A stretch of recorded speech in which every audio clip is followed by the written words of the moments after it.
এইমাত্র ঢাকা শহরে একটি বিশাল ভূমিকম্প আঘাত এনেছে, লোকজন আতঙ্কে।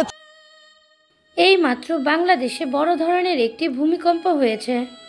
যখন খবরটা আমি বলছি তখন শুক্রবার 21শে নভেম্বর 2025 সাল সকালে একটি শক্তিশালী ভূমিকম্পে কেঁপে উঠেছে রাজধানী ঢাকাসহ বাংলাদেশের বিস্তীর্ণ অঞ্চল।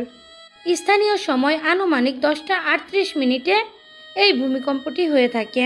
ভূমিকম্পটি হওয়ার সাথে সাথে মানুষজন রাস্তাঘাটে নেমে আসছে এবং ভূমিকম্পের তীব্রতায় রাজধানী ঢাকা এবং দেশের অন্যান্য স্থানে আতঙ্ক ছড়িয়ে পড়ে। বহু মানুষ ঘর ও কর্মস্থল ছেড়ে নিচে নেমে আসে এবং প্রাথমিকভাবে কয়েকটি সংবাদ মাধ্যম ভয়াবহ ভূমিকম্প বলে উল্লেখ করেছে এটিকে।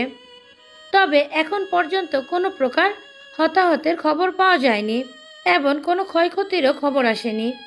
প্রাথমিকভাবে কয়েকটি সংবাদ মাধ্যম শুধু ভয়াবহ ভূমিকম্প বলেছে এবং এটা রিক্টার স্কেল কত এটা এখনও জানা যায়নি। এর উৎপত্তি স্থল কোথায় সে বিষয়ে আবহাওয়া অধিদপ্তর এখনও কোনো কিছু বলেনি।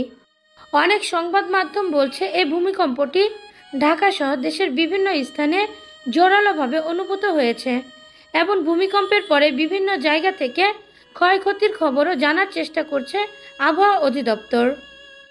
অনেকেই বলছে তাদের জীবনে এটা দেখা সেরা ভূমিকম্প। এর আগে কখনো এত বড় ভূমিকম্প কেউ দেখেনি। প্রিয় ভিউয়ার্স, আপনাদের এলাকায় কি ভূমিকম্প হয়েছে এবং কোনো ক্ষয়ক্ষতি হয়েছে কিনা অবশ্যই সেটা জানিয়ে দিবেন আমাদের কমেন্টের মাধ্যমে।